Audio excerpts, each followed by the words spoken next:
جمعية الدعوة والإرشاد وتوعية الجاليات بمحافظة بدر. আসসালামু আলাইকুম ওয়া রাহমাতুল্লাহি ওয়া বারাকাতুহু। আলহামদুলিল্লাহ ওয়াসসালাতু ওয়াসসালামু আলা রাসূলিল্লাহ ওয়া বা'দ। সুপ্রিয় দর্শক ও শ্রোতা বন্ধুগণ, আজকে কিছুক্ষণের জন্য আপনাদের সম্মুখে উপস্থিত হয়েছি সূরাতুস সফের দ্বিতীয় এবং তৃতীয় আয়াত নিয়ে। এ দুটো আয়াতে মহান রব্বুল আলামিন কি উদ্দেশ্য করেছেন, কেন অবতীর্ণ করলেন, এটি আজকে জানব এবং এর প্রতি আমরা আমল করব। আউযু বিল্লাহি মিনাশ শাইতানির রাজীম। يا أيها الذين آمنوا لم تقولون ما لا تفعلون كبر مقتا عند الله أن تقولوا ما لا تفعلون।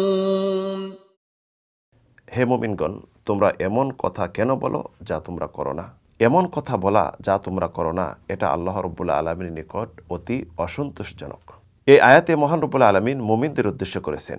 মুমিনদের উদ্দেশ্য করার কারণ হলো যে মুমিনরা কিছু স্মরণ করাই দিলে উপকৃত হয়।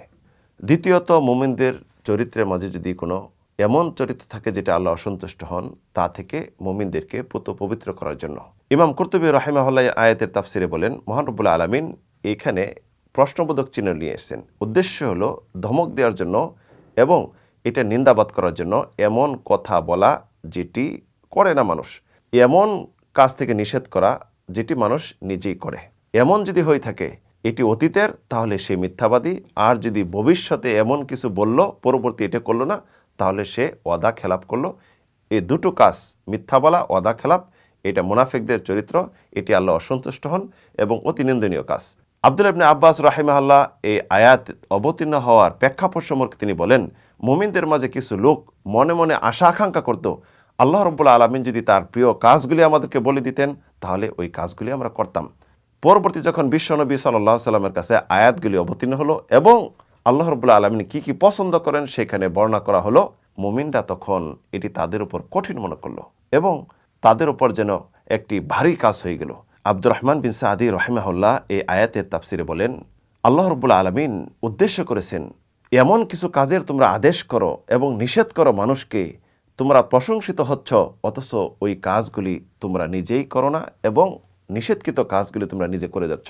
অথচ মানুষের উচিত হবে যেই কাজ আদেশ করবে সর্বপ্রথম নিজে করবে, যেই কাজ থেকে নিষেধ করবে সর্বপ্রথম ওই থেকে নিজে বিরত থাকবে।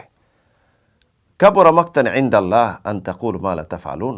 আল্লাহ রাব্বুল আলামিনের নিকট অতি অসন্তোষজনক যেটি মানুষ করে না তা মানুষকে বলে। রাগেব বলেন এই আয়াতে তাফসিরে, আল্লাহ সবচেয়ে গুসা করেন, খুব রাগ হন ওই সমস্ত কাজ যেটি মানুষ নিজে করে না অথচ মানুষকে বলে। উসামা ইবনে যায়েদ রাদিয়াল্লাহু আনহু হাদিস বর্ণনা করেন, যে হাদিসটি ইমাম বুখারী মুসলিম বর্ণনা করেছেন, কিয়ামতের দিন আল্লাহ রাব্বুল আলামিন এক ব্যক্তিকে নিয়ে আসবেন এবং তাকে জাহান্নামে নিক্ষেপ করবেন। তার পেটের ভুঁড়িগুলি সব বের হয়ে যাবে এবং চিল্লাইতে থাকবে। জাহান্নামেরা উপস্থিত হবে এবং বলবে, এই অবস্থা কেন তোমার? তুমি তো আমাদেরকে সৎ কাজের আদেশ দিত, অসৎ কাজের থেকে নিষেধ করতে। তখন সে বলবে, ঠিকই আমি করতাম, কিন্তু নিজে আমি তা আমল করতাম না। আনাস বিন মালিক রাদিয়াল্লাহু আনহু বলেন, যে হাদিসটি ইমাম আহমদ তার মুসনাদ কিতাবে বর্ণনা করেছেন, রাসূল সাল্লাল্লাহু আলাইহি সাল্লামকে মেরাজের রাতে দেখানো হলো কিছু লোকের ঠোঁটকে আগুনে কেচি দিয়ে কাটা হচ্ছে। তখন জিব্রাইল বলল, ইয়া রাসূলুল্লাহ, এই সমস্ত লোক আপনার উম্মতের যারা খুতবা দিত, ভাষণ দিত, মানুষকে বলতো, অথচ নিজেরা তা করতো না। উল্লেখিত আয়াত থেকে আমরা বুঝতে পারলাম যে একজন মুসলিম যেটি ওয়াদা করবে অবশ্যই তাকে ওয়াদাপূর্ণ করতে হবে। ওয়াদাপূর্ণ না করা এটি মুনাফিকদের আলামত। দ্বিতীয়ত, ইলম জ্ঞানের সাথে, শিক্ষার সাথে আমলের সম্পৃক্ততা রয়েছে। একজন মুসলিম প্রথম ইলম শিক্ষা করবে এবং ওই অনুযায়ী আমল করবে, পরবর্তী মানুষকে আহ্বান করবে। কিয়ামতের দিন ওই ব্যক্তিকে অবশ্যই জবাবদিহি করতে হবে যে ইলম অনুযায়ী কতটুকু আমল করলো। তৃতীয়, মুমিনদেরকে আল্লাহ রাব্বুল আলামিন নিষেধ করেছেন ওই সমস্ত কাজ থেকে যে নিজে আদেশ দিবে মানুষকে, নিজে করবে না, নিজে নিষেধ করবে অথচ ওই কাজগুলি নিজে করে। যদিও মুমিনদের মাঝে, মুসলিমদের মাঝে এতে দুর্বলতা থাকে, তারপরও যেন সৎ কাজের আদেশ, অসৎ কাজ নিষেধ করে যায়। আর তা না হলে কী হবে? সে দুইটাই অপরাধী, নিজেও করল না এবং মানুষকে এটি বলল না।